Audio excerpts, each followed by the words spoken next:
This is Steph for Dates and Cakes, and today's episode is bananas because it's about a British boy, of course, that I met. Actually, I met a whole flock of them.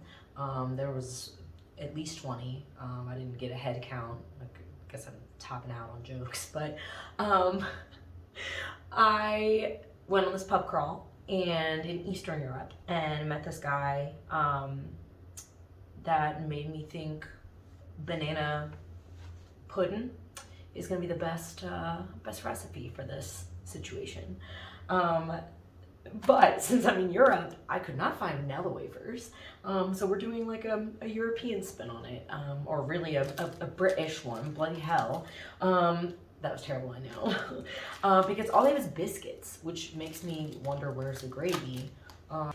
Started out by being very indiscernible. Was not someone that stuck out to me at all. And by the second pub that we went to, actually I think it was the third, he came up to the two people that I became friends with, and this is boiled milk, and we are mixing it with our mix.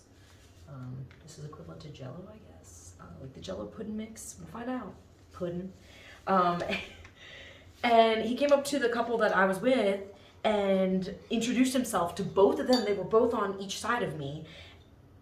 And then went to like turn away and then came back and was like, "Oh, are you part of the crawl too?" And I was like, "Excuse me? Of course what?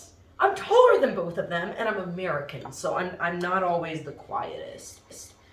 I'm working on that." He asked what my name was and I was like, "Shanae." And he was like, "What?" I was like, "Oh, now I have your attention? Perfect, wonderful, great."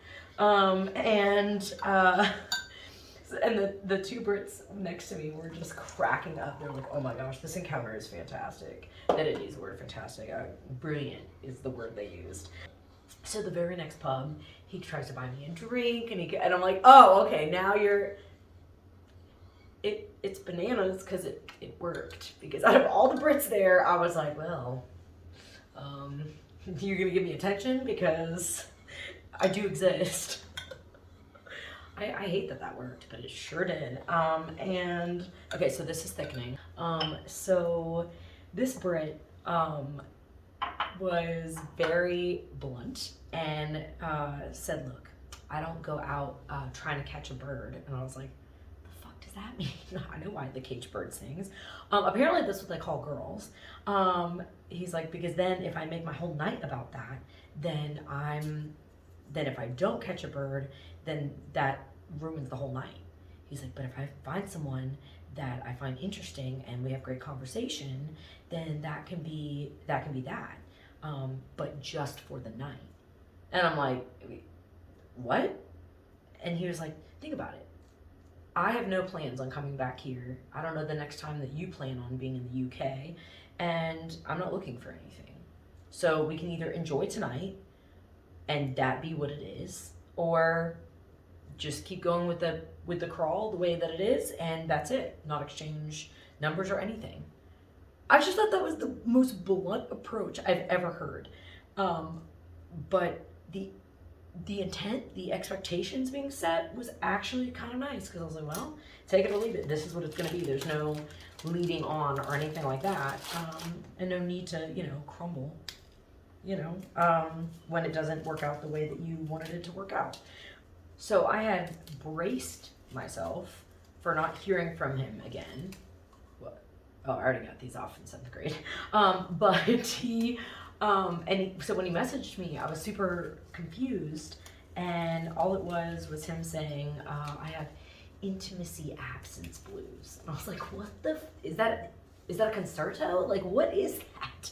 And he was like, "Just when I spent time with someone, in like an intimate manner, and I know that they're not around anymore, and they're not going to be around anymore." I'm like, that's such a weird thing.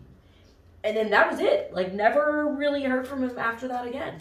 And the whole encounter was just wild. I wasn't like, expecting this to turn into some great romance, because he already told me how it was, and take it or leave it. Like, this is how it could be. Like, and I I don't think it's necessarily a British thing, because I've definitely talked to British guys since then, and they did not handle things like that. But I have never dated a guy that was upfront. I guess that was kind of an appealing way to approach the night. And, you know, we just split evenly and catch flights, not feelings. For Dates and Cakes, until next time.